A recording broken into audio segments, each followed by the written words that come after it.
Assalamualaikum warahmatullahi wabarakatuh. Salam guru penggerak, bergerak, tergerak, dan menggerakkan.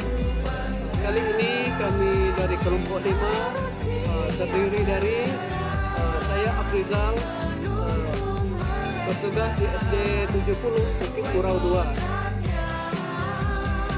Saya Iswadi, calon guru penggerak angkatan 9 dari SD Negeri 3 Kuala Tungkal, Kabupaten Tanjung Jabung Barat. Saya Nika Baru, calon guru penggerak angkatan 9 dari SMK Negeri 4 Tanjung Jabung Barat. Dan saya Amelia Tusmawati, CPP angkatan 9 dari SMP Negeri 36 Salah. Akan mempraktekkan praktek coaching dengan berbagi tugas dan berganti tugas. Selamat menyaksikan.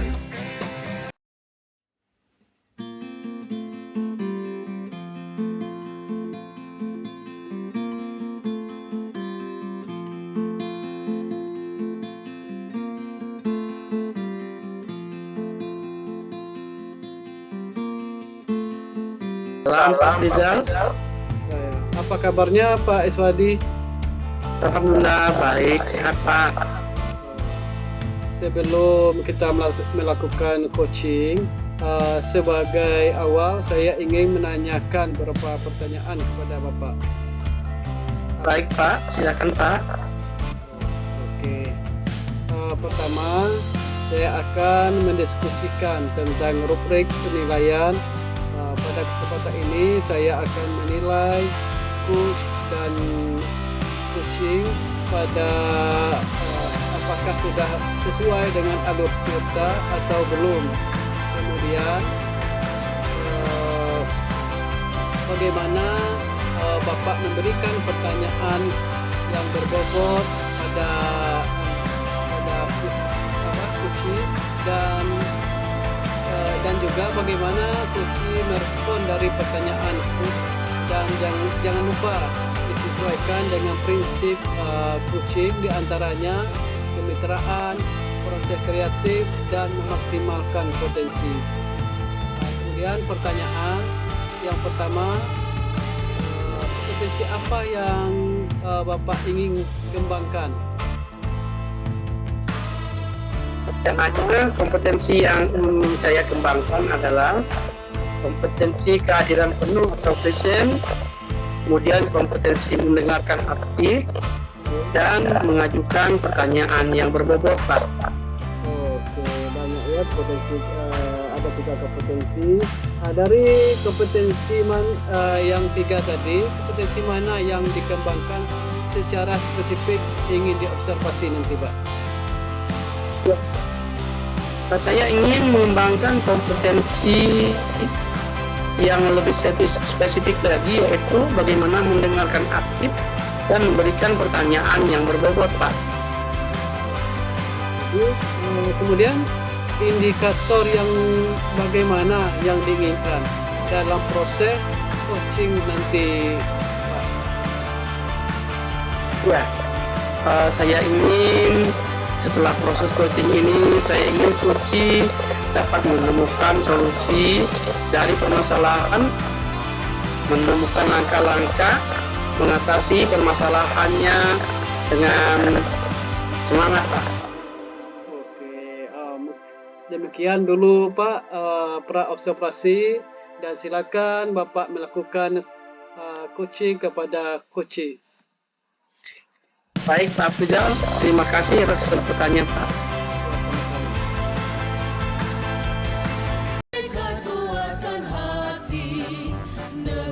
Assalamualaikum Pak, apa kabar? Waalaikumsalam Pak Amel. Saya dalam keadaan baik dan sehat walafiat, alhamdulillah.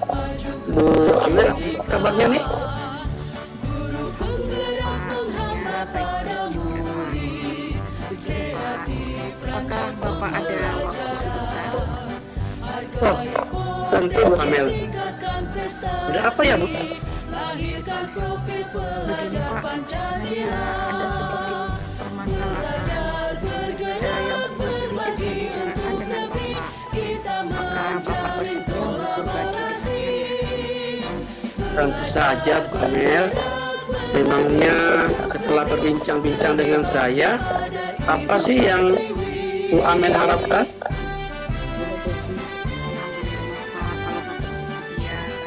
Nanti kedepannya saya ingin masuk Kamu kursi udah merah nakal, merah dikit. Baik, Bu. Tentu saja saya senang Bertebak, nawan tu. saya bisa berbagi dengan Bu Amel. Ya, kalau boleh tahu permasalahan seperti apa ya Bu Amel? Bertebak, tak boleh nawak tu. Iya Pak, begini Pak.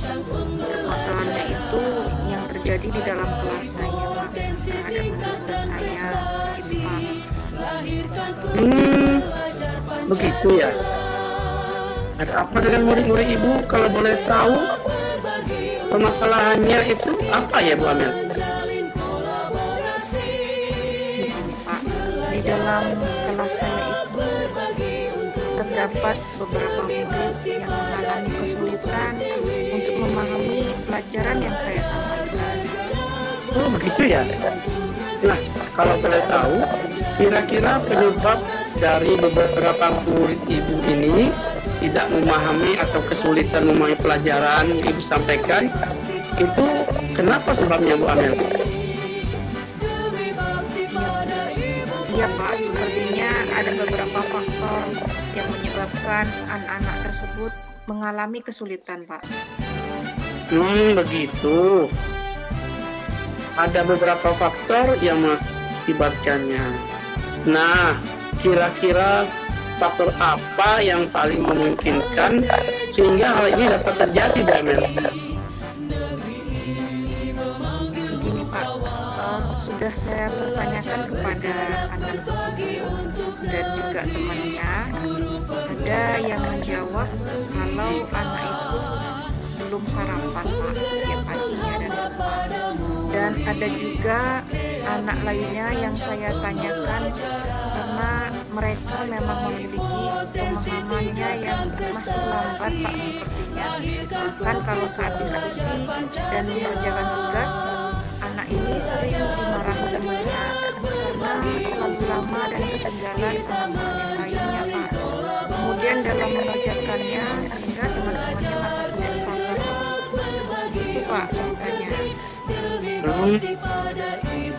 Ada yang tidak sarapan, ada juga yang memang daya serap anak itu ya kurang mungkin ya. Nah, jadi sebenarnya sebesar apa sih harapan Bu Amel terhadap murid tersebut, terutama dalam menerima pembelajaran yang Ibu sampaikan? Harapan saya itu Pak, setidaknya anak-anak ini yang di dalam kelas saya, setelah saya menerangkan pembelajaran begitu, mereka dapat paham dengan menjawab pertanyaan yang saya berikan. Kemudian lebih fokus Pak dengan pelajaran saya, dan tidak hanya seperti melamun atau mengeleng saja begitu Pak. Iya ya Bu ya. Setidaknya tidak memberikan respon yang baik. Ya, maksud saya paling tidak memberikan respon yang baik, begitulah. Respon yang positif pada pembelajaran Ibu ya Bu ya. Baiklah Bu. Terus setelah Bu Amel mengetahui beberapa penyebab permasalahan ini, kira-kira nih apa saja langkah yang akan Ibu lakukan untuk mengatasinya?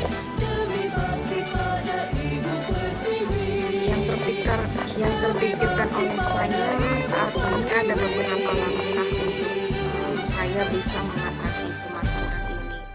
Yang pertama yang akan saya lakukan, mungkin bagi murid yang tidak sarapan itu tadi, saya akan mengingatkan bahwa sarapan itu penting dilakukan di rumah supaya nanti dalam belajar di sekolah bisa fokus dan berkonsentrasi penuh karena sudah sarapan, dan akan menginformasikan kepada orang tuanya agar orang tuanya memberikan sarapan kepada anaknya di rumah setiap hari.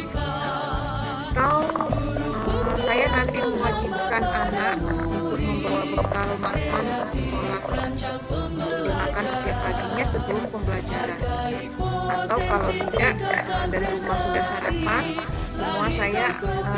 sudah sarapan semua maksud saya akan meminta anak memakan bekal tersebut saat sedang istirahat. Dan untuk anak yang memang dia memiliki pemahaman yang lambat, saya akan memberikan bimbingan yang lebih dari teman-temannya yang lain. Gitu, Pak. Bu Amel, itu rencana yang sangat bagus. Ibu mengingatkan pada murid tentang pentingnya sarapan pada murid yang tidak sarapan pagi dari rumah. Dan untuk siswa yang agak lemah, Ibu memberikan bimbingan lebih. Nah, menurut Ibu nih, bimbingan seperti apa yang akan Ibu berikan? Oh iya Pak, bimbingan itu dapat saya berikan berupa mungkin latihan-latihan soal tentang pemahamannya yang setelah dipelajari, mungkin kemudian diberikan latihan lagi yang lebih begitu Pak. Begitu. Tetapi tetap Ibu bimbing terus menerus begitu ya Bu? Iya Pak, sampai selesai, sampai mereka juga paham begitu Pak. Baik, sampai mereka bisa mengerti. Nah, Ibu, kira-kira kapan nih Ibu akan melaksanakan bimbingan tersebut? Bimbingan itu tentunya saya lakukan tidak mengganggu kegiatan teman-teman yang lain Pak. Nah, biasanya saya akan menerapkan sesudah pulang sekolah atau setelah pembelajaran gitu Pak. Bagus tuh Bu Amel. Tapi kemudian apa komitmen Ibu terhadap penyelesaian masalah ini yang akan Bu Amel terapkan nantinya? Tentunya saya akan melakukan secara serta konsisten sampai terlihat nanti perubahan yang terjadi pada murid-murid saya. Saya kira begitu Bapak. Oke, terus kira-kira siapa saja nih yang dapat membantu Bu Amel dalam menjaga komitmen ini? Dalam hal ini tentunya kepala sekolah yang akan membantu saya. Kemudian orang tua yang akan bekerjasama dengan saya dan Indonesia, anak yang bahagia. Kali Bu Amel, kita saling berkolaborasi ya Bu ya. Ini demi hasil yang lebih baik untuk kedepannya. Mari sama-sama kita bantu mereka mewujudkan mimpinya. Baik, kita sudah mulai lagi.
Bapak berikan kepada saya dan juga saran yang Bapak berikan kepada saya.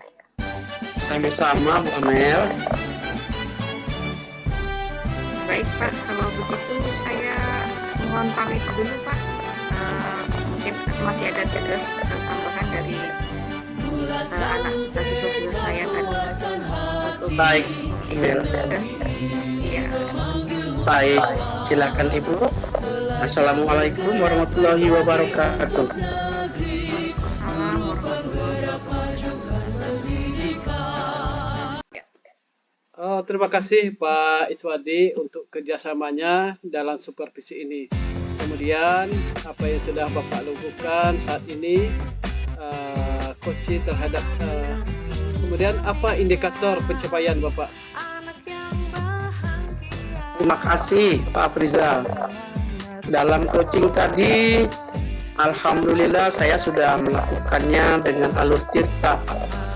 Saya sudah menanyakan tujuan, mengidentifikasi, menanyakan rencana aksi dan tanggung jawab coaching, sehingga alur tersebut bisa menggali coaching untuk menceritakan kesalahan, kekurangan, sampai coaching dapat menemukan solusi-solusi yang diinginkannya. Oke, proses coaching sudah berjalan dengan baik dan alur sudah sesuai dengan alur tirta dan sudah menggali dengan memberi pertanyaan-pertanyaan sehingga coaching bisa menemukan solusi dan dari permasalahannya. Kemudian kompetensi apa lagi yang ingin dikembangkan berdasarkan hasil dari coaching tadi yang sudah Bapak lakukan? Oh ya Pak, salah satu kompetensi yang sangat penting sekali dan ingin saya kembangkan adalah bahwa saya ingin lebih memahami lagi proses tirta ini, sehingga saya berharap ke depannya saya bisa melakukan coaching lebih baik lagi, berguna dan bermanfaat bagi coaching. Rizal. Demikian Pak, semoga ke depannya kita bisa melakukan proses coaching lebih baik lagi. Saya tutup dengan Assalamualaikum warahmatullahi wabarakatuh. Waalaikumsalam warahmatullahi wabarakatuh. Demikian demonstrasi kontekstual yang kami lakukan. Semoga bermanfaat dan menginspirasi. Salam dan bahagia guru penggerak.